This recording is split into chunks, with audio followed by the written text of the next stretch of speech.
Hey guys, তো প্ৰথমে আপোনাক ওয়েলকাম কৰিছো জব এলাৰ্ট এছকে ইউটিউব চেনেলত। তো আজি মই এই ভিডিঅ'ত আলোচনা কৰিম এমপ্লয়ী প্ৰভিডেণ্ট ফাণ্ড অৰ্গেনাইজেশ্যনৰ পৰা ৰিকুৱাৰমেণ্টৰ কাৰণে নটিফিকেশ্যন আহিছে আৰু তাৰ ডিটেইলছখিনি মই এই ভিডিঅ'ত প্ৰভাইড কৰিম। ভিডিঅ'টো চোৱাৰ পিছত যদি কোনো ধৰণৰ কোৱেশ্চন থাকে আপুনি এই ভিডিঅ'ৰ কমেন্ট সেকশ্যনত কমেন্ট কৰি দিব। তো হক দেৰি নকৰি আজিৰ ভিডিঅ'টো আৰম্ভ কৰোঁ। ৰিকুৱাৰমেণ্টৰ যিটো ৰিকুৱাৰমেণ্ট আহিছে ইপিএফও ৰিকুৱাৰমেণ্ট 2025 তাৰ ডিটেইলছ মই আজি আলোচনা কৰিম। প্ৰথমতে চাই লওক নেম অফ পোষ্ট যেটো আপনার পোস্ট আছে ইয়ং প্রফেশনাল যেটো আপনার ল ডিপার্টমেন্টের কারণে হবো যেটো আপনার নাম্বার অফ পোস্ট আছে বহুতখিনি আছে তার পোস্ট ভেরিয়াস পোস্ট আছে আৰু তাতে আপনার যেটো স্যালারি হবো 65000 আপনি পাবো পার মান্থ এলিজিবিলিটি ক্রাইটেরিয়া খিনি চাই লওক যেটো আপনার এজ লিমিট বিচাৰিছে ম্যাক্সিমাম এজ 32 ইয়াৰ্স লৈকিনা আপনি এই পোস্টত এপ্লাই কৰিব পাৰিব এডুকেশনাল কোয়ালিফিকেশন খিনি চাই লওক যেটো আপনাৰ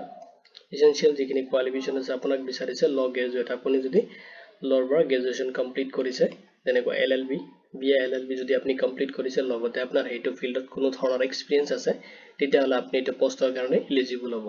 নেক্সট ইয়াতে বিচাৰিছে যদি আপুনি এলএলএম বা পিএইচডি যদি আপুনি কৰিছে বা এডিশনাল যদি আপুনি তেনেকুৱা ল ডিপাৰ্টমেন্টৰ কাৰণে বা ল থ্ৰু কিবা কোৰ্স আপুনি কমপ্লিট কৰিছে বা তেনেকুৱা ফিল্ডত আপোনাৰ এক্সপেৰিয়েন্স আছে তেতিয়া হলে ইয়াতে প্ৰিফাৰেন্সটো বেছিকৈ দিব এটা এপ্লাই প্ৰসেস খিনি চাই লওক আপুনি কেনেকৈ এপ্লাই কৰিব যদি আপুনি ইন্টাৰেস্টেড এণ্ড এলিজিবল হয় তেতিয়া হলে আপুনি আপোনাৰ এপ্লিকেশন ফৰ্মটো সাবমিট কৰিব পাৰে ইটো মেইল আইডি লগতে আৰু এটা অপচন আছে যদি আপুনি নেশনাল কেৰিয়াৰ সাৰ্ভিস পোৰ্টালত ৰেজিষ্ট্ৰেচন কৰা নাই তাতে আপুনি ৰেজিষ্ট্ৰেচন কৰিব ৰেজিষ্ট্ৰেচন কৰি কিনে আপোনাৰ আইডি পাসওয়াৰ্ড দি কিনে লগইন কৰিব আৰু লগইন কৰি কিনে তাৰ পৰা আপুনি ডাইৰেক্ট যেটো এমপ্লয়ী প্ৰভিডেণ্ট ফাণ্ড অৰ্গেনাইজেশ্যনৰ কাৰণে যেটো ৰিকুৱাৰমেণ্ট আছে তাৰ পৰা আপুনি ডাইৰেক্ট এপ্লাই কৰিব পাৰিব এটো ওয়েবসাইটৰ পৰা যেটো আপোনাৰ নেশনাল কেৰিয়াৰ সাৰ্ভিস পোৰ্টাল হয় তাতে আপুনি লগইন কৰিলে এটো এডভাৰটাইজমেন্ট আপুনি পাই যাব তাতে ইম্পৰ্টেন্ট ডেটটো চাই লওক যদি আপোনাৰ এপ্লিকেশন অলৰেডি ষ্টাৰ্ট হৈছে আপোনাৰ 24 জানুৱাৰী 2025 ৰ পৰা অলৰেডি ষ্টাৰ্ট হৈছে আৰু আপোনাৰ